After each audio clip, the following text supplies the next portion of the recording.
That makes me happy. So ನೀವು ಮನೆಗೆ ಬಂದ ತಕ್ಷಣ ರೂಮಿಗೆ ಬರ್ತೀನಿ ಅಂತ ರೂಮಿಗೆ ಬರ್ತೀನಿ. ಎಲ್ಲೇ ಇದ್ರು 20 ದಿನ ಹೊರಗಡೆ ಶೂಟಿಂಗ್ ಮಾಡಿದ್ರು, 20 ದಿನ ನಾವು ಇರೋ ಹೋಟ್ಲ ನಮ್ಮ ಮನೆ ಅಂತ ಅನ್ಕೊಂಡ್ರು, ವಾಪಸ್ ಬಂದು ನಮ್ಮ ಮನೆ, ನನ್ನ ಚೇರು, ನನ್ನ ಬೆಡ್, ಈಗ ನಮ್ಮ ಬಾತ್ರೂಮು, ಅದು ಮೇನ್. ಅದು ಆ ನೆಮ್ಮದಿ ಇದೆಯಲ್ಲ, ಅದು ಬೇರೆನೆ. ಸೊ ಬಂದಿಲ್ಲ ಒಂದು 10 ನಿಮಿಷ ಇಲ್ಲಿ ರೆಸ್ಟ್ ಮಾಡಿ, ಮಾಡಾದ್ಮೇಲೆ ಮತ್ತೆ ಆಚೆ ಹೋಗಿ, ಆಕ್ಚುಲಿ ಇದು ಅದು ನನ್ನ ಬೆನ್ನ ಹೋಗಿ ನಾನು ಸ್ವಲ್ಪ ಹಾಟ್ ಪ್ಯಾಕ್ ಬೆಲ್ಟ್ ಅಂತ ಇವಾಗ ಯೂಸ್ ಮಾಡ್ತಾ ಇದ್ದೀನಿ. ಸ್ವಲ್ಪ ಲೋ ಬ್ಯಾಕ್ ಗೆ ಒಂಚೂರು ಸ್ಟ್ರೈನ್ ಆಗಿ ಬ್ಯಾಕ್ ಪೇನ್ ಇರೋದ್ರಿಂದ ಅದನ್ನ ಯೂಸ್ ಮಾಡಿದ್ರೆ ನಾನು ಸ್ವಲ್ಪ ರೆಡಿ ಆಗ್ತೀನಿ. Then I can start off with my workout. ಇಲ್ಲ, ಕರೆಕ್ಟ್. ಯಾಕಂದ್ರೆ ಎಲ್ಲರೂ ಅನ್ಕೊಳ್ಳೋದು ಆರ್ಟಿಸ್ಟ್ ಲೈಫ್ ಅಂದ ತಕ್ಷಣ ತುಂಬಾ ಲಕ್ಸುರಿ ಆಗಿರುತ್ತೆ, ಕೈಗೊಬ್ರು ಕಾಲ್ಗೊಬ್ರು ಅಂತ ಹೇಳಿ. ಇನ್ಫ್ಯಾಕ್ಟ್ ಕೆಲವೊಂದ್ಸರಿ ಆತರ ಇದ್ರೂನು ಫೆಸಿಲಿಟಿ ಬಾಡಿ ಎಷ್ಟು ಸ್ಟ್ರೈನ್ ಆಗಿರುತ್ತೆ ಅಂದ್ರೆ ಈ ತರದೆಲ್ಲ ಬೇಕೇ ಬೇಕು ನಮ್ಮ ಮನೆಗೆ ಬಂದಾಗ. ಮನೇಲಿ ಇರುತ್ತೆ, ಅದನ್ನ ಯೂಶಲಿ ಶೂಟಿಂಗು ತಗೊಂಡು ಹೋಗ್ತೀನಿ. ಶೂಟಿಂಗ್ ತಗೊಂಡು ಹೋಗಿ ಅದು ಸ್ವಲ್ಪ ರಿಲೀಫ್ ತಗೊಂಡು ಅವಾಗ ನಾವು ಕೆಲ್ಸಕ್ಕೆ ಹೋಗ್ಬೋದು. ಸೊ ಇವಾಗ ಅದನ್ನ ಹೆಚ್ಚು ದಿನ ಯೂಸ್ ಮಾಡೋದ್ ಬೇಡ ಅಂತ ಪೇನ್ ರಿಲೀಫ್ ಆದ ತಕ್ಷಣ ವರ್ಕೌಟ್ ಸ್ಟಾರ್ಟ್ ಮಾಡ್ಕೊಂಬೋಣ, ಸ್ಟ್ರೆಂಥನಿಂಗ್ ಎಲ್ಲ ಮಾಡೋಣ ಅಂತ ಪ್ಲಾನ್ ಮಾಡ್ತಿದ್ದೀನಿ. ಏನೇ ಮಾಡಿದ್ರು ಮನೇಲಿ ವರ್ಕೌಟ್ ಮಾಡ್ಬೇಕು ಅಂತ ಮ್ಯಾಟ್ ಗೀಟ್ ತಂದು ಹಾಕೊಂಡ್ರು ಜಿಮ್ ಅಲ್ಲಿ ಹೋಗಿ ವರ್ಕೌಟ್ ಮಾಡ್ದಂತ ಡೆಡಿಕೇಶನ್ ಬರಲ್ಲ, ಸೀರಿಯಸ್ನೆಸ್ ಬರಲ್ಲ.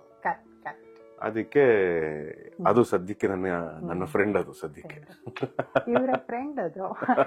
ಅಂಡ್ ಇನ್ನೊಂದ್ ಮಾತು, ಈಗ ಹಳೆ ಮನೆಗಳು ಅಲ್ಲಿ ಕೆಲವೊಂದು ಪ್ಯಾಟರ್ನ್ ಥಿಂಗ್ಸ್ ಇರುತ್ತೆ.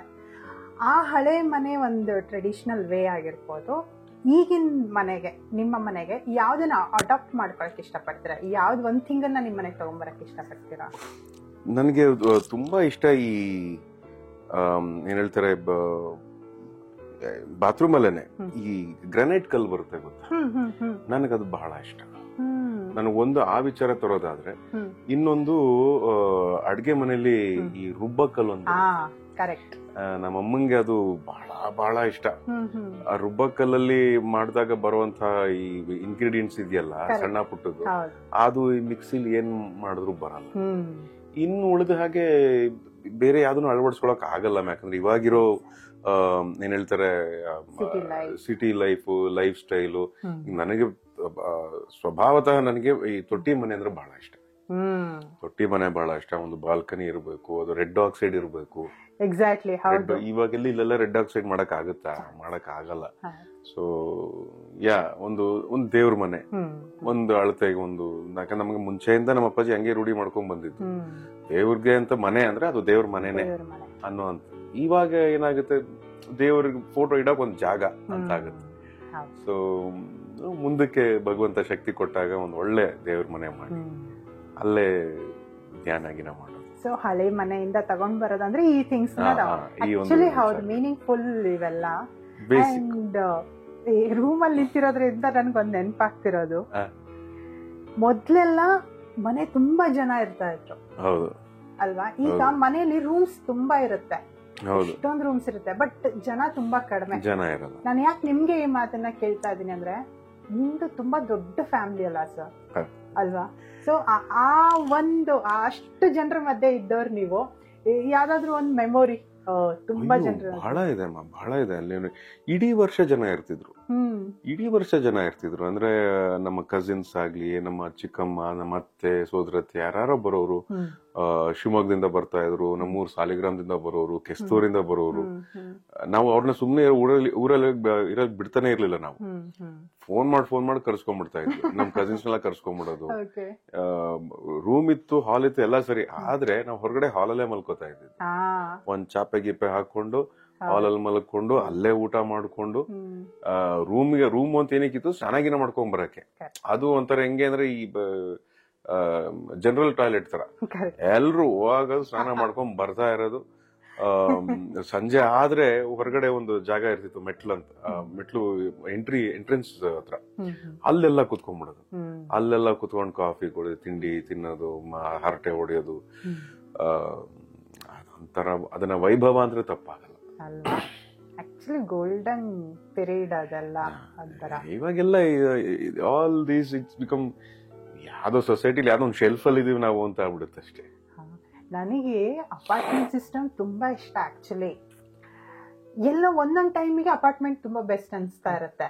ಒಂದು ಪ್ರೈವೇಸಿ, ಒಬ್ರೊಬ್ರೆ ಇರಕ್ಕೆ ಚೆನ್ನಾಗಿರುತ್ತೆ, ಸೆಕ್ಯೂರಿಟಿ ವೈಸ್ ಎಲ್ಲ. ಅದೇ ಇನ್ನೊಂದ್ ಕಡೆ ನೋಡಿದ್ರೆ ಈಗ ನೀವ್ ಹೇಳಿದ್ರಲ್ಲ ಕೆಲವೊಂದ್ ಥಿಂಗ್ಸ್ ಆ ತರದ್ದೆಲ್ಲ ತುಂಬಾ ಮಿಸ್ ಮಾಡ್ಕೊಳ್ತಾರೆ ಇಂಡಿವಿಜುವಲ್. ಅಂದ್ರೆ ಹಾಗೆ ಇದ್ದು ಬಂದವ್ರಿಗೆ ಅದ್ರ ಬೆಲೆ ಗೊತ್ತು. ಇವಾಗಿನ ಮಕ್ಕಳಿಗೆ ನಾವ್ ಏನೇ ಡ್ರಿಲ್ ಮಾಡಿ ತಲೆಗೆ ಡ್ರಿಲ್ ಮಾಡಿ ಹಾಕಿದ್ರು ಅವ್ರಿಗೆ ವಿಷಯ ಗೊತ್ತಿಲ್ಲ, ಅವ್ರಿಗೆ ಅದರ ಅನುಭವ ಅವ್ರಿಗಿಲ್ಲ. ಎಕ್ಸಾಕ್ಟ್ಲಿ, ಎಕ್ಸ್ಪೀರಿಯನ್ಸ್ ಇಲ್ಲ. ನಾವ್ ಹಂಗ ಇರ್ತಿದ್ವಿ ಕಣೋ, ಹೆಂಗ್ ಕೂತಿದ್ವಿ ಕಣೋ, ಯೋಚನೆ ಮಾಡ್ತಾ ಇರ್ತೀವಿ ಹೆಂಗ್ ಇರ್ತಿದ್ರಿ ಇವರೆಲ್ಲ. ಇವಾಗ ನನ್ ಪಾಡಿಗೆ ಸ್ಕೂಲ್ ಮುಗಿಸ್ಕೊಂಡ್ ಬರ್ತೀನಿ, ಒಬ್ನೇ ಇರ್ತೀನಿ, ಫ್ರೆಂಡ್ ಬರ್ತಾನೆ, ಅವನ ಜೊತೆ ಕೂತಿರ್ತೀನಿ. ಎಲ್ಲರೂ ಆಚೆ ಹೋದಾಗ ಯಾವ್ದಾರ ಒಂದು ಫಂಕ್ಷನ್ ಹೋದಾಗ ಮಾಡಿದಾಗ ಕಸಿನ್ಸ್ ಸಿಗ್ತಾರೆ. ಅದು ಇವಾಗ ಅವ್ರನ್ನೂ ಬ್ಲೇಮ್ ಮಾಡೋ ಹಾಗಿಲ್ಲ, ನಮ್ಮ ಮೇಲೆ ನಾವು ತುಂಬಾ ಏನೋ ಬ್ಲೇಮ್ ಮಾಡ್ಕೊಳ್ಳೋ ಅಂತ ಪರಿಸ್ಥಿತಿ ಇಲ್ಲ. ಅದು ಅನಿವಾರ್ಯ ಆಗ್ಬಿಟ್ಟಿದೆ. ಬಟ್ ಖುಷಿ ವಿಷಯ ಏನಂದ್ರೆ ಅಟ್ಲೀಸ್ಟ್ ನಮ್ಗಳಿಗೆ ಆ ಎಕ್ಸ್ಪೀರಿಯನ್ಸ್ ಇದೆ, ಆ ಮೆಮೊರಿ ಇವತ್ತು ತಗೊಂಡ್ ಕ್ಯಾರಿ ಆಗ್ತಾ ಇದೆ. ಆ ಮೆಮೊರಿ ತಗೊಂಡ್ ಕ್ಯಾರಿ ಆದ್ರೆ ಮಾತ್ರ ಇವ್ರಿಗೆ ವ್ಯಾಲ್ಯೂಸ್ ಕೊಡಕ್ಕಾಗಲ್ಲ, ಇಲ್ಲ ಅಂದ್ರೆ ಇಲ್ಲ. ಅದು ಉಪಯೋಗಕ್ಕೆ ಬರುತ್ತೋ ಬಿಡುತ್ತೋ ನನ್ಗೆ ಗೊತ್ತಿಲ್ಲ, ಆದ್ರೆ ನನ್ನ ಪ್ರಕಾರ ನಮ್ಮ ತಂದೆನ ನಾನು ಕಲ್ತಿರೋದು ಆ ವ್ಯಾಲ್ಯೂಸ್ ಇರ್ಬೇಕು. ಎಲ್ಲೋ ಒಂದ್ ಕಡೆ ಅದು ಹೆಲ್ಪ್ ಆಗುತ್ತೆ, ಎಲ್ಲೋ ಒಂದ್ ಕಡೆ ಅದು ನಮ್ಮನ್ನ ಕಾಯುತ್ತದು. ಫಿಸಿಕಲಿ ನಮ್ಮನ್ನ ಕಾಯ್ದೆ ಇದ್ದಾಗ ಕೆಲವು ಸಲ ಎಮೋಷನಲಿ ನಮ್ಮನ್ನ ಕಾಯುತ್ತೆ. So that is a huge strength. Values are a huge strength. Correct. ಮಲಗ್ಬೇಕಾದ್ರೆ ಯಾವ್ದಾದ್ರು ಒಂದು ರುಟೀನ್ ತರ ಒಂದ್ ಥಿಂಗ್ ಅನ್ನ ಜೊತೆಗೆ ಇಟ್ಕೊಂಡ್ ಮಲ್ಗೋದು, ಇಲ್ಲ ಏನೋ ಒಂದು ರುಟೀನ್ ಥಿಂಗ್ಸ್ ಇರುತ್ತೆ, ಅದನ್ನ ಫಾಲೋ ಮಾಡ್ತಾರೆ. ಹಾಗೆ ನಿಮ್ಗೂ ಇದೆಯಾ? ಇಲ್ಲಮ್ಮ, ನಂಗೆ ಮುಂಚೆಯಿಂದ ಆಕ್ಚುಲಿ ಪ್ರಾಮಾಣಿಕವಾಗಿ ನಂಗೆ ಅಭ್ಯಾಸ ಇಲ್ಲ. ಅದೇನೋ ನಾನು ತುಂಬಾ ಮಲಗ್ತೀನಿ. ನಾನು ತುಂಬಾ ನಿದ್ದೆ ಬರೋಕ್ ಕಷ್ಟ ಆದ್ರೆ ಅಂತದ್ದೇನಾದ್ರು ಒಂದು ಸಪೋರ್ಟ್ ತಗೊಂಡ್ ಮಲ್ಕೋಬಹುದು ಜನ, ನನ್ಗೆ ಗೊತ್ತಿಲ್ಲ, ಸುಮ್ಮನೆ ಹೇಳ್ತಾ ಇರೋದು. ಆದ್ರೆ ನನಗೆ ಆತರ ಅಲ್ಲ, ತಲೆ ಇಟ್ಟರೆ ನಿದ್ದೆ ಬರುತ್ತೆ, ಕಾಫಿ ಕುಡಿದ್ರೆ ನಿದ್ದೆ ಬರುತ್ತೆ, ಕೇಕ್ ತಿಂದ್ರೆ ನಿದ್ದೆ ಬರುತ್ತೆ, ಐಸ್ ಕ್ರೀಮ್ ತಿಂದ್ರೆ ನಿದ್ದೆ ಬರುತ್ತೆ. ಇನ್ ಕೆಲವರು ರಪ್ ಅಂತ ಎಚ್ಚರ ಆಗ್ಬಿಡುತ್ತೆ ಅವ್ರಿಗೆ, ಅವ್ರು ಸಡನ್ ಆಗಿ ಆಕ್ಟಿವ್ ಆಗ್ಬಿಡ್ತಾರೆ. ನಂಗೆ ಆತರ ಅಲ್ಲ, ಒಂದ್ ಒಳ್ಳೆ ಐಸ್ ಕ್ರೀಮ್ ತಿಂದು ಬಂದಿಲ್ ತಲೆ ಇಟ್ರೆ ಒಳ್ಳೆ ನಿದ್ದೆ. ಆಮೇಲೆ ನನಗೆ ನಾ ಹೇಳಿದ್ನಲ್ಲ, because I have not been very attached to few things, attached in life generally, ನಂಗೆ ಆತರ ಸಪೋರ್ಟ್ ಬೆಳೆಸ್ಕೊಂಡ್ ಬಂದಿಲ್ಲ, ನಾನು ಅಭ್ಯಾಸ ಬೆಳೆಸ್ಕೊಂಡ್ ಬಂದಿಲ್ಲ. ಯಾಕಂದ್ರೆ ಕೆಲವರು ಮೆಡಿಟೇಷನ್ ಮಾಡಿ ಒಂದ್ 10 ನಿಮಿಷ ಆಮೇಲೆ ನಿದ್ದೆಗೆ ಹೋಗ್ತಾರೆ.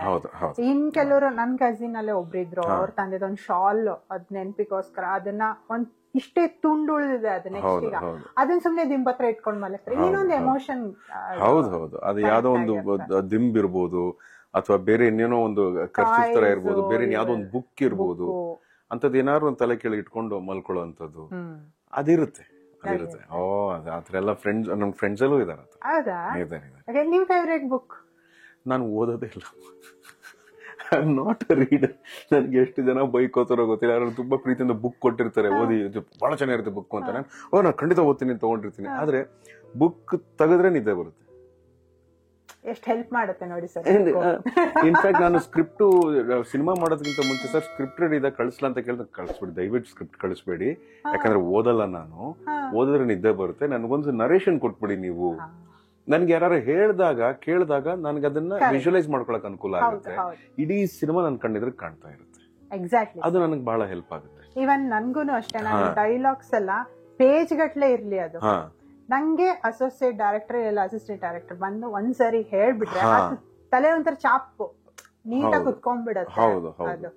ಯಾಕಂದ್ರೆ ಭಾಷೆ ಗೊತ್ತಿರೋದ್ರಿಂದ, ಸುಮಾರು ಸಿನಿಮಾ ನೋಡಿರೋದ್ರಿಂದ, ಕೇಳಿರೋದ್ರಿಂದ, ಡೈಲಾಗ್ ಬೇರೆ ಇನ್ನೇನು ಗ್ರೀಕ್ ಲ್ಯಾಟಿನ್ ತರ ಇರಲ್ಲ. ಅದೇ ಕನ್ನಡ, ಅದೇ ವಾಕ್ಯ, ಅದೇ ಪದ, ಅದೇ ಸಂದರ್ಭ, ಬೇರೆ ತರ ಜೋಡಿಸಿರ್ತಾರೆ ಅಷ್ಟೇ, ಬಿಟ್ರೆ ಬೇರೆ ಏನಿರೋದಿಲ್ಲ. ಆದ್ರೆ ಬುಕ್ಕು ಅಂತ ಬಂದಾಗ ನನಗೆ ಓದಕ್ ಆಸೆ. ನಾನು ಇವಾಗ್ಲೂ ಅಷ್ಟೇ, ಅದ್ ಹೆಂಗಾಗ್ಬಿಟ್ಟಿದೆ ಅಂದ್ರೆ ನನಗೆ ವರ್ಕೌಟ್ ಮಾಡಕ್ ಆಸೆ, ಬಟ್ ಬೆನ್ನೋವು ಅಂತಿದ್ದೀನಲ್ಲ ಆತರ ಬುಕ್ ಓದಕ್ ಆಸೆ, ಬಟ್ ನಿದ್ದೆ ಬರುತ್ತೆ ಅನ್ನೋ ತರ. ಒಂದು 2-3 ಒಳ್ಳೊಳ್ಳೆ ಪುಸ್ತಕ ಕೊಟ್ಟಿದ್ದಾರೆ ನನಗೆ. ಇಡೀ ನನ್ನ ಲೈಫಲ್ಲಿ ಓದಿರೋದು, ನನ್ನ ಅಕಾಡೆಮಿಕ್ ಪುಸ್ತಕಗಳು ಬಿಟ್ಟು ಓದಿರೋದು ಪುಸ್ತಕ ಅಂದ್ರೆ ನಾಗಾಭರಣ ಅಂಕಲ್ BL ವೇಣು ಅವ್ರದ್ದು ಕಲ್ಲರಳಿ ಹೂವಾಗಿ ಪುಸ್ತಕ ಕೊಟ್ಟಿದ್ರು. ಆ ಕಲ್ಲರಳಿ ಹೂವಾಗಿ ಮಾಡ್ಬೇಕಾದ್ರೆ ಅಂಕಲ್ ಒಂದೇ ಕಂಡೀಷನ್, ನೀನು ಈ ಪುಸ್ತಕ ಓದಿದ್ರೆ ನಿನ್ ಕೈಲಿ ಆಕ್ಟ್ ಮಾಡಿಸ್ತೀನಿ, ಇಲ್ಲಾಂದ್ರೆ ಮಾಡ್ಸಲ್ಲ. ಅಯ್ಯಯ್ಯೋ ಅಂಕಲ್ ಕೊಡಿ ಅನ್ಬಿಟ್ಟು ಒಂದು 94 ಪೇಜೋ 95 ಪೇಜೋ ಬರ್ತದೆ ಪುಸ್ತಕ. ಅದನ್ನ 1.5 ದಿನದಲ್ಲಿ ಓದಿ ಮುಗಿಸಿದ್ದೆ. ಕತೆ ಇಷ್ಟ ಆಗಿ, ಏನಿದೆ ಅಂಕಲ್ ಹೇಳ್ಬಿಡಿದಾರಲ್ಲ ಓದೋಣ ಅಂತ ಓದ್ದವನು ಅದು ಹಾಗೆ ಅಂಟ್ಕೊಂಡ್ಬಿಟ್ಟೆ ಅದಕ್ಕೆ. ಆ ತರ there should be some motivation ನನಗೆ ಅದು ಆಗೋವರೆಗೂ ಗೊತ್ತಿಲ್ಲ. ಕರೆಕ್ಟ್. ಆಕ್ಚುಲಿ ಕೆಲವ್ರಿಗೆ ನಿದ್ದೆ ಬರಲ್ಲ ಅನ್ನೋ ಟೈಮಿಗೆ ಬುಕ್ ಹಿಡ್ಕೊಂಡ್ ಕೂರ್ತಾರೆ, ಓದ್ತಾ ಇದ್ರೆ ನಿದ್ದೆ ಬರುತ್ತೆ, ಉಲ್ಟಾ ಕೇಸ್ ಅಲ್ವಾ? ಬುಕ್ ಹಿಡ್ಕೊಂಡ್ರೆ ನಿದ್ದೆ ಬರುತ್ತೆ. Super sir. ಅಂಡ್ ನಿಮ್ಗೆ ಎಲ್ಲಾ ಮನುಷ್ಯನ್ಗು ಅಷ್ಟೇನೆ ಹೊಟ್ಟೆ ಹಸುವಾದಾಗ ನಾವು ಹೋಗೋದೇ ಫಸ್ಟ್ ಅಡಿಗೆ ಮನೆಗೆ. ಸೊ ಅಡಿಗೆ ಮನೆ ಹೇಗಿದೆ ಅಂತ ಹೇಳಿ.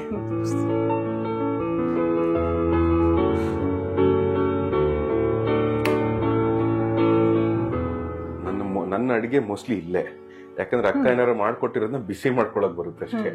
ನನಗೆ ಅಡಿಗೆ ಬರಲ್ಲ, ಅಡಿಗೆ ಗಂಧವೂ ಇಲ್ಲ ನನಗೆ. ಒಂದು ಕಾಫಿ ಮಾಡ್ಕೊಳಕ್ಕೂ ನನಗೆ ಯೋಚನೆ ಮಾಡ್ತೀನಿ, ಕಾಫಿ ಹೆಂಗೆ ಮಾಡಕ್ ಹೋಗ್ತೀನಿ, ತಪ್ಪಾಗ್ಬಿಟ್ರೆ ಏನ್ ಮಾಡ್ಲಿ ಅಂತೇಳಿ ಝೊಮ್ಯಾಟೋನೋ ಸ್ವಿಗ್ಗಿನೋ ಮಾಡ್ಬಿಡ್ತೀನಿ. ಇಲ್ಲ ಅಕ್ಕ ಬಂದ ತಕ್ಷಣ ನನಗೆ ಕಾಫಿ ಮಾಡ್ಕೊಡ್ತಾಳೆ. ನನ್ ಮಗ ಅಡಿಗೆ ಮಾಡ್ತಾನೆ. ಇನ್ಫ್ಯಾಕ್ಟ್ ಇದನ್ನ ಅವನೇ ಬಳಸೋದು, ಅವನ್ ಪಾಡ್ಗ ಅವ್ನ್ ಬರ್ತಾನೆ. ನಾನು ಇದನ್ನ ಒಲೆ ಹಚ್ಚೋದು ಡೌಟ್ ಅಲ್ಲೇ ಹಚ್ಚೋದು, ಸತ್ಯವಲ್ಲು. ಯಾಕಂದ್ರೆ ನನ್ ಅಡ್ಗೆ ಮನೆ ಒಳಗೆ ನನಗೆ ಎಂಟ್ರಿನೇ ಕೊಟ್ಟಿಲ್ಲ ನನ್ನ ಹೆಂಡತಿ. ಯಾಕಂದ್ರೆ ನೀವ್ ಬರ್ಬೇಡಿ, ಬಂದ್ರೆ ನನ್ ಕೆಲಸ ಜಾಸ್ತಿ ಆಗುತ್ತೆ. ಏನ್ ನೀವ್ ಮಾಡ್ಬೇಡಿ ಪಾಪ ಅಂತಲ್ಲ, ನೀವು ಬರ್ಬೇಡಿ, ನೀವ್ ಅಲ್ಲಿ ಇದ್ಬಿಡಿ. ಅಲ್ಲ, ಇದ್ ನೀವ್ ಬೇಕಂತ ಮಾಡ್ತಾ ಇದ್ರ ನನ್ ಕೆಲಸ ತಪ್ಪತ್ತೆ. ಇಲ್ಲ, ನನ್ಗೆ ಇಷ್ಟ ಆಯ್ತು. ನನ್ಗೆ ಅಟ್ಲೀಸ್ಟ್ ಒಂದು ಆಮ್ಲೆಟ್ ಹಾಕೊಳಕಾರ ಕಲಿಬೇಕು. ನನಗೆ ಬೇಕ್ ಮಾಡಕ್ಕೆಲ್ಲ ಇಷ್ಟ. ನನ್ ಕೇಕು ಚಾಕ್ಲೇಟ್ ಎಲ್ಲ ಬಹಳ ಇಷ್ಟ ಪಡೋನು, ಕಲಿಬೇಕು ಅಂತ.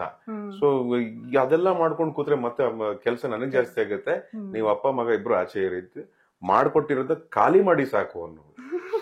ಆಕ್ಚುಲಿ ನಂಗೆ ಅರ್ಥ ಆಗ್ತಿದೆ ನೀವ್ ಯಾಕೆ ಹಿಂಗ್ ಮಾಡ್ತಿದ್ರಿ ಅಂತ. ಬಿಕಾಸ್ ಸ್ಪಂದನ ಅವರು ಅಡ್ಗೆ ತುಂಬಾ ಚೆನ್ನಾಗ್ ಮಾಡ್ತಿದ್ರು ಅಂತ ನಾವು ಕೇಳಿದೀವಿ ಅಲ್ವಾ? ಸೊ ಇವ್ರ ಅಡ್ಗೆ ಕಲ್ತ್ ಬಿಟ್ರೆ ಅವ್ರ ಕೈ ರುಚಿ ಮಿಸ್ ಆಗತ್ತೆ ಅಂತ ಹೇಳಿ. ಅದು ಸತ್ಯನೇ ಅದು. ಯಾಕಂದ್ರೆ ಮನೆಗೆ ಫ್ರೆಂಡ್ಸ್ ಆಗ್ಲಿ ಕಸಿನ್ಸ್ ಆಗ್ಲಿ ಯಾರು ಬಂದ್ರೆ ನನ್ನ ಹೆಂಡತಿಗೆ ಅಡ್ಗೆ ಬಹಳ ಇಷ್ಟ. ಬಟ್ ಏನಪ್ಪಾ ಅಂದ್ರೆ ಎಲ್ಲಾ ರೆಡಿ ಮಾಡ್ಕೊಡ್ಬೇಕಷ್ಟೇ. ಆಕೆ ಅಡ್ಗೆ ಮಾಡ್ಬೇಕಾದ್ರೆ ಯಾರು ಹಿಂದೆ ನಿಂತ್ಕೋಬಾರ್ದು, ನಿಂತ್ಕೊಂಡು ಅದ್ ಮಾಡು ಇದ್ ಮಾಡು ಅನ್ಬಾರ್ದು. ಅವ್ಳು ಪಾಡಗಳು 7 ಐಟಮ್ 8 ಐಟಮ್, ಚಿಕನ್ನು ಮಟನ್ನು ಏನ್ ಬೇಕೋ ಎಲ್ಲಾ ಮಾಡೋಳು, ಫಿಶು. ಆದ್ರೆ ಅವಳಿಗೆ ಕಟ್ ಮಾಡಿ ಹೆಲ್ಪ್ ಮಾಡಕ್ ನಮ್ ಹೆಲ್ಪರ್ ಒಬ್ರಿದ್ರು. ಅವ್ರು ಬಂದೆಲ್ಲ ತರಕಾರಿ ಹೆಚ್ಚೋದು ಮತ್ತೊಂದು ಇವೆಲ್ಲ ಮಾಡ್ಕೊಟ್ಬಿಟ್ರೆ ಇನ್ನು ಅಡ್ಗೆ ಮಾಡೋ ಕೆಲಸ ಎಲ್ಲ ತಾನೇ ಮಾಡ್ಬೇಕು. ಯಾರನ್ನೂ ಇನ್ವಾಲ್ವ್ ಆಗಕ್ ಬಿಡ್ತಿರ್ಲಿಲ್ಲ. ಹೆಂಗಿದೆ ಅಂತ ನನ್ನ ಕೇಳ್ತಿರ್ಲಿಲ್ಲ, ಯಾಕೆ ನಾನು ಹೆಂಗಿದ್ರು ಚೆನ್ನಾಗಿದೆ ಅಂತಿದ್ದೆ. ನನಗ್ ಚೆನ್ನಾಗಿದೆ, ಸೂಪರ್ ಆಗಿದೆ ಚಿನ್ನ ಅಂತ. ಅವಳು ನಿಮ್ಮನ್ ಕೇಳಲೇಬಾರ್ದು ಅಂತ ಹೇಳ್ಬಿಟ್ಟು ನನ್ನ ಫ್ರೆಂಡ್ ಒಬ್ಬ ಇದ್ದಾನೆ ಕಿರಣ್ ಅಂತ, ಅವನ್ನ ಕರ್ಬಿಟ್ಟು ಅವ್ನ್ ಕರೆಕ್ಟ್ ಆಗಿ ಹೇಳ್ಬಿಡ್ತಾನೆ. ಅವ್ನ್ ಸ್ವಲ್ಪ ಪರ್ಟಿಕ್ಯುಲರ್, ಅವನಿಗೆ ಉಪ್ಪು ಕರೆಕ್ಟ್ ಆಗಿರ್ಬೇಕು, ಅವ್ನಿಗೆ ಬಿಸಿ ಕರೆಕ್ಟ್ ಆಗಿರ್ಬೇಕು, ಅವ್ನಿಗೆ ಈ ತರ ಬೆಂದಿರ್ಬೇಕು, ಹಂಗೆ ಹಿಂಗೆ ಅಂತ. ಸ್ಪಂದನ ಹಿಂಗೆಲ್ಲ ಇದೆ ಚೆನ್ನಾಗಿದೆ, ಬರಲ್ಲ ಚೆನ್ನಾಗಿದೆ ಅಂತ ನಾನು ಬೈದ್ಬಿಟ್ಟು ಕರ್ಕೊಂಡು ಹೋಗ್ತೀನಿ. ಈಗ ಒಂದ್ ನಿಮಿಷ ಅವ್ರು ಹೇಳಿ, ಯಾಕಂದ್ರೆ ನೆಕ್ಸ್ಟ್ ಅದ್ರ ಇನ್ನೂ ಚೆನ್ನಾಗಿ ಮಾಡ್ಬೇಕಲ್ಲ ಅಂತ. ಸೊ ಕಿಚನ್ ವಾಸ್ ಲೈಕ್ ಏನೇ ಇದ್ರು ಅವಳಿಗೊಂದು ಪ್ಲೇಸ್ ಆಫ್ ಪೀಸ್ ತರ. ಸೊ ಹಾಗೆ ನನ್ನ ಮಗ ಇವಾಗ ಅಡ್ಗೆ ಮಾಡ್ಕೋತಾನೆ. ಅವ್ನಿಗೆ ಏನಾರ ಮಶ್ರೂಮ್ ಅಲ್ಲಿ ಏನೋ ಮಾಡ್ತಾನೆ. ಈಗ ಸ್ಪಂದನ ಅವ್ರ ಕೈಲಿ ಮಾಡೋ ಅಡಿಗೆಗಳು ಎಷ್ಟೋ ನಿಮ್ ಫೇವ್ರೇಟ್ ಇರುತ್ತೆ. ಹಾಗೆ ಶೌರ್ಯ ಅವ್ರು ಮಾಡೋ ಅಡಿಗೆಯಲ್ಲಿ ನಿಮ್ದು ಯಾವ ಫೇವ್ರೇಟ್? ಇಲ್ಲ, ಅವನ್ಗೆ ಪಾಪ ಹೆಂಗೆ ಅಂದ್ರೆ ಈ ಸ್ಟಿಲ್ ಲರ್ನಿಂಗ್. ಅಂದ್ರೆ ಅದನ್ನ ಚಿಕನ್ ತಂದ್ಕೊಟ್ರೆ ಅದಕ್ಕೆ ಅವನೇ ಮಸಾಲಾ ತಂದ್ಕೋತಾನೆ. ಅದನ್ನ ಅದಕ್ಕೆ ಬೇರೆ ಏನೇನೋ ಕಟ್ ಮಾಡಿ ಸ್ವಲ್ಪ ಎಣ್ಣೆ ಗಿಣ್ಣೆ ಹಾಕಿ ಅದನ್ನ ಫ್ರೈ ಮಾಡಿ. ಅದು ನಮ್ಮ ಮಾವ ಕೊಟ್ಟಿರೋ ಟ್ರೈನಿಂಗ್. ಮಲ್ಲೇಶ್ವರಂ ಅಲ್ಲಿ ಅವ್ರು ಕರ್ಕೊಂಡೋಗಿ ಅಡ್ಗೆ ಮನೇಲಿ ನಿಲ್ಲಿಸ್ಕೊಳ್ಳೋರು. ಬಾಕು ಅದ್ ಮಾಡೋ ಇದ್ ಮಾಡು ಅಂತ ಅವ್ನು ಖುಷಿಯಾಗಿ ಮಾಡೋನು. ಸೊ ಮನೇಲಿ ಬಂದಾಗ ಇವಾಗ ಸ್ವಲ್ಪ ಏನಾದ್ರು ತರ್ಸ್ಕೊಟ್ರೆ ಈ ಮಶ್ರೂಮ್ ಅಲ್ಲೋ ಮತ್ತು ಇನ್ನೊಂದು ಯಾವ್ದೋ ಒಂದು ಚಿಕ್ಕದೊಂದು ಪಲ್ಯನೋ ಮಾಡ್ಕೋತಾನೆ. ಅನ್ನಗಿನ್ನೆಲ್ಲ ಇನ್ನೂ ಮಾಡಿಲ್ಲ. ಸೊ ಆತರ ಸಣ್ಣ ಪುಟ್ಟ ಅಡಿಗೆ ತಿಂಡಿ ಮಾಡ್ಕೊಂಡು ಇರ್ತಾನೆ. ಅವ್ನು ಚಿಕನ್ ಮಾಡಿದಾಗ ನಾನು ಅವ್ನಿಗೆ ಬೇಕು ಅಂತ ತಗೊಂಡು ಅದನ್ನ ಖಾಲಿ ಮಾಡೋವರೆಗೂ ನಾನು ಅವನು. ಸೊ ಆಮೇಲೆ ಕೇಕ್ ಮಾಡ್ತಾನೆ, ಚಿಕ್ಕದಾಗಿ ಕೇಕು ಬ್ರೌನಿ ಆತರ ಏನಾರ ಮಾಡ್ತಾ ಇರ್ತಾನೆ. ಮಾಡಿ ಆದ್ಮೇಲೆ ಆ ಜಾಗ ನೋಡಕ್ ಆಗಲ್ಲ. ಅಲ್ಲ, ನೀವೇನ್ ಮಾಡ್ಬೇಕಂದ್ರೆ ಅವ್ರು ಮಾಡೋದಕ್ಕೆ ಶ್ರಮ ವಹಿಸಿರ್ತಾರಲ್ವಾ, ನೀವು ತಿಂದ್ಮೇಲೆ ಅದ್ ಕರಗ್ಲಿ ಅಂತ ನೀವ್ ಅದನ್ನ ಮಾಡ್ಬೇಕು. ನಾನೇ ಮಾಡೋದು ಅದನ್ನ. ಅವ್ನ್ ಮಾಡಿದ್ ನನಗ್ ಬಡ್ಸೋದಕ್ ಮುಂಚೆನೆ ಬಂದ್ಬಿಟ್ಟು ಎಲ್ಲಾ ಕ್ಲೀನ್ ಮಾಡಿ. ನನಗೆ ಹೇಗಪ್ಪ ಅಂದ್ರೆ ಸ್ವಲ್ಪ OCD ಇದೆ.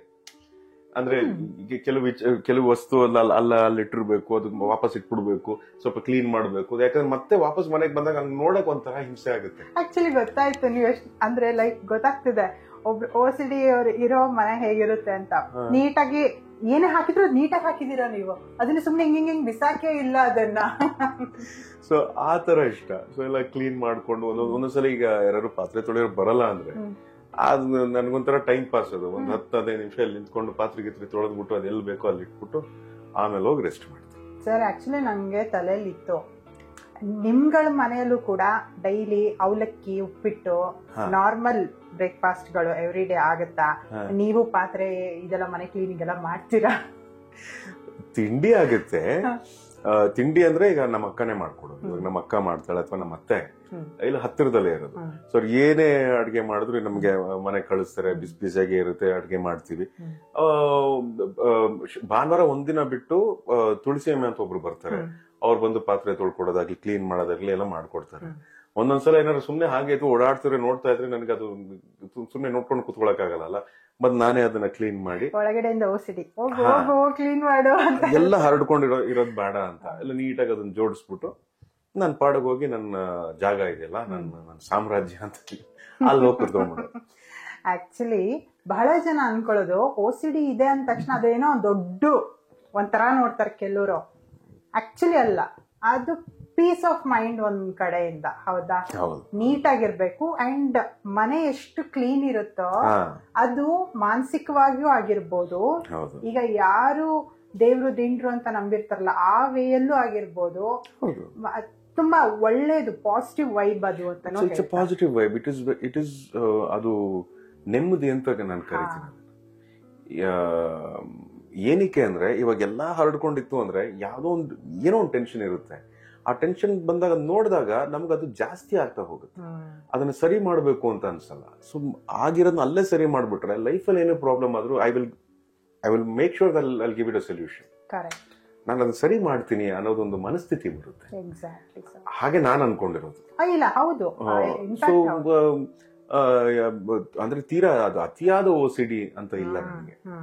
ಯಾಕಂದ್ರೆ ಅಷ್ಟೊಂದೆಲ್ಲ ನಾವು ಸ್ವಲ್ಪ ಸೋಂಬೇರಿ ನಾನು. ಅನ್ಸಲ್ಲ ಸುಮ್ನೆ ಏನೇನೋ ಹೇಳ್ಬೇಡಿ ನೀವು. ಚಾನ್ಸ್ ಇಲ್ಲ. ಯಾವ ಕಡೆಯಿಂದ dance super, singing super, acting super, activity ಹೊರಗಡೆ ಹೋಗೋದು ಬರೋದು ಎಷ್ಟು ಕೆಲಸ ಮಾಡ್ತೀರಾ, ಶೋ ಆಕ್ಟಿಂಗ್ ಅದು ಇದು ಅಂತ ಹೇಳಿ. ಇಷ್ಟೆಲ್ಲ ಸೋಂಬೇರಿ ಯಾವ ಕಡೆ?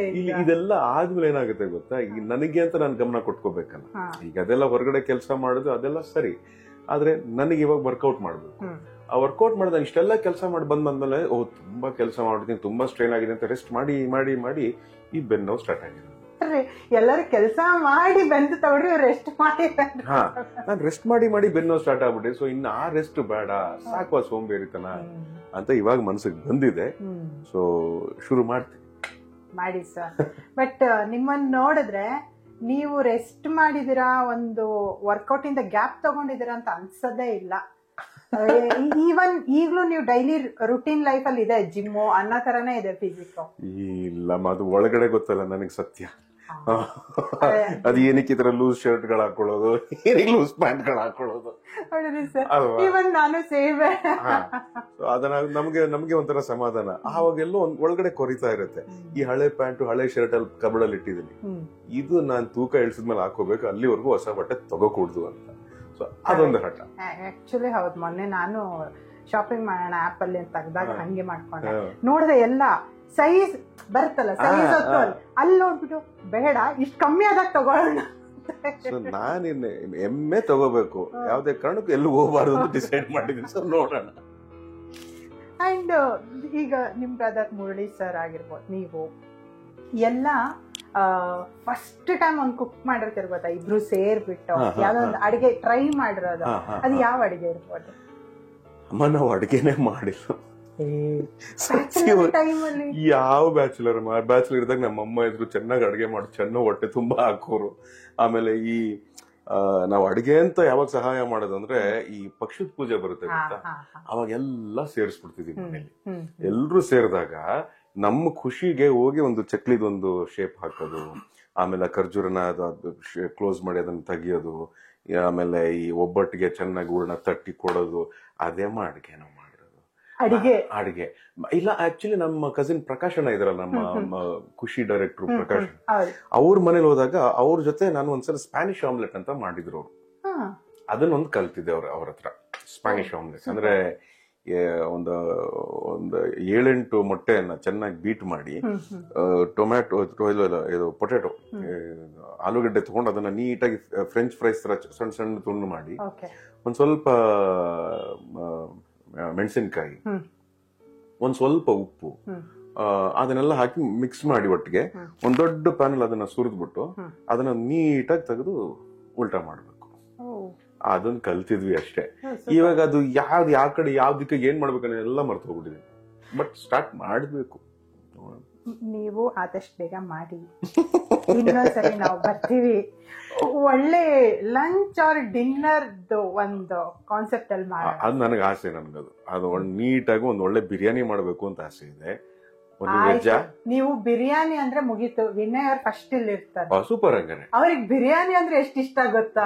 ನೆಕ್ಸ್ಟ್ ಎಪಿಸೋಡ್ ಒಳ್ಳೆ ಬಿರಿಯಾನಿ. ಯಾವಾಗ ಕಲಿತೀನೋ ಅವಾಗ ಬಿರಿಯಾನಿ, ಮೊಟ್ಟೆ, ಒಂದ್ ಒಳ್ಳೆ ಕಾಫಿ ಇದೆಲ್ಲ ಮಾಡಷ್ಟು ನಾನು ತಯಾರಾಗಿರ್ತೀನಿ. ಆಗಿ ನಾವು ಕೂಡ ಕಾಯ್ತಾ ಇರ್ತೀವಿ.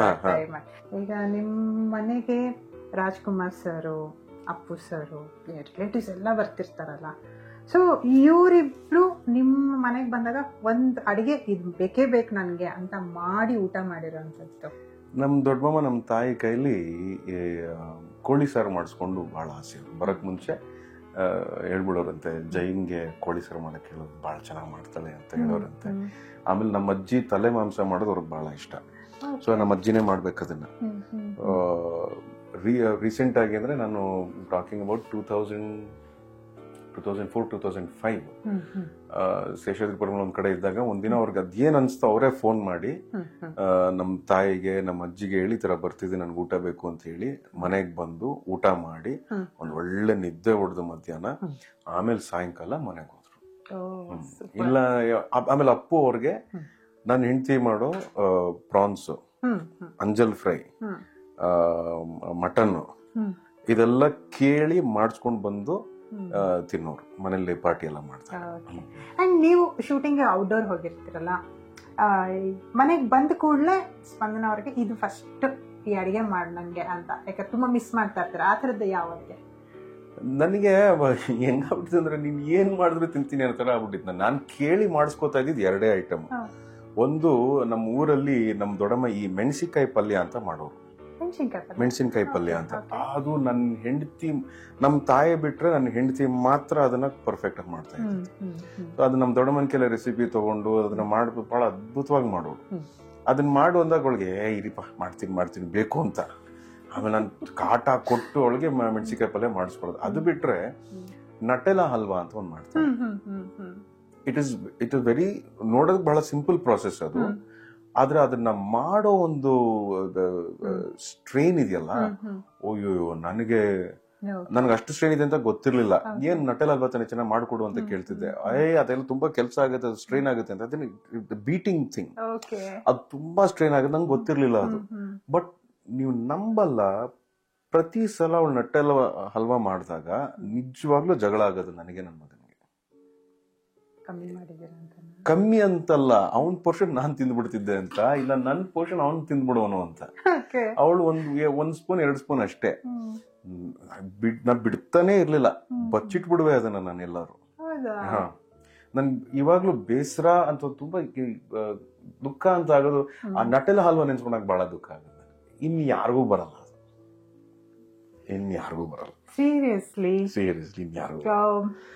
ಅದೇ ನಾವು ಅನ್ಕೊಳ್ತಾ ಇದ್ವಿ, ಮನೆ ಪರಿಚಯ ಅಂತ ಬಂದಾಗ ನಿಮ್ಮ ಮನೆಯಲ್ಲಿರೋ ಒಂದೊಂದು ಮೂಲೆಯಲ್ಲೂ ಒಂದೊಂದು ಎಮೋಷನ್ಸ್ ಇದೆಲ್ಲ ಸರ್. ಯಾಕಂದ್ರೆ ಈಗ ನೀವು ಹೇಳ್ತಾ ಇದ್ರಿ ಅದು ಅಡಿಗೆ ಅಂತ ಸೌಂಡಿಂಗ್ ಇರ್ಬೋದು, ಬಟ್ ಆ ಕನೆಕ್ಷನ್ ನೋಡಿ ನಿಮ್ಗೆ ಎಷ್ಟು ಇವತ್ತಿಗೂ ಕೂಡ. ಎನಿ ಪ್ಲೇಸ್, ಅದು ಒಂದು ಅಡಿಗೆ ಮನೆ ಆಗಿರ್ಬೋದು, ಅದಕ್ಕೂ ನಾವು ಕುತ್ಕೊಳ್ಳೋ ಹಾಲ್ ಆಗಿರ್ಬೋದು, ನಮ್ಮ ಬೆಡ್ರೂಮ್ ಆಗಿರ್ಬೋದು, ದೇವರ ಜಾಗ ಆಗಿರ್ಬೋದು, ಎಲ್ಲ ಕೂಡ ಪ್ರತಿಯೊಂದು ಕನೆಕ್ಟ್ ಆಗಿರುತ್ತೆ. ಯಾಕಂದ್ರೆ ಅದು ನಮ್ಮ ಜಾಗ, ಅದು ನಮ್ಮದೊಂದು ವೈಬ್ರೇಷನ್ ಆಗಿ ನಮ್ಮ ಫ್ರೀಕ್ವೆನ್ಸಿ ಅಲ್ಲಿ ಇರುತ್ತೆ, ಅಲ್ಲಿ ಓಡಾಡ್ತಾ ಇರುತ್ತೆ. ಎಸ್, ನಿಮ್ಮ ಮನೆ ಮತ್ತು ಮನ ಪರಿಚಯನ ತುಂಬಾ ಚೆನ್ನಾಗಿ ಮಾಡ್ಕೊಟ್ಟಿದ್ದೀರಾ ನಮ್ಗೆ. Thank you Vijaya Raveendra sir, one second ನಮ್ ಶೋಗೆ ಬಂದು ಇದನ್ನೆಲ್ಲ ನಮ್ ಜೊತೆ ಶೇರ್ ಮಾಡಿ. ನಿಮಗೆ ಥ್ಯಾಂಕ್ಸ್ ಹೇಳ್ಬೇಕು. ನನಗೆ ಈ ಅವಕಾಶ ನನಗೆ ಸಿಕ್ಕಿದೆ. ಸಾಕಷ್ಟು ಸಲ ಇಂಟರ್ವ್ಯೂಗಳನ್ನ ಮಾಡ್ತೀವಿ, ಆಮೇಲೆ ಇತ್ತೀಚೆಗೆ ಸಿನಿಮಾದ ಪ್ರಮೋಷನ್ ಆಗಿ ಒಂದು ಇಂಟರ್ವ್ಯೂ ಮಾಡ್ತಿರ್ತೀವಿ. ಆದ್ರೆ ನೀವು ಹೇಳ್ದಂಗೆ ಮನೆ ಜೊತೆ ಮನಸ್ಸಿನ ಬಗ್ಗೆ ಮಾತಾಡುವಂತ ಅವಕಾಶ ಬಹಳ ವಿರಳ ಸಿಗೋದು. ಸೊ ಅಂತ ಅವಕಾಶ ನಿಮ್ ಜೊತೆ ಸಿಕ್ಕಿದೆ. So thank you so much. Thank you.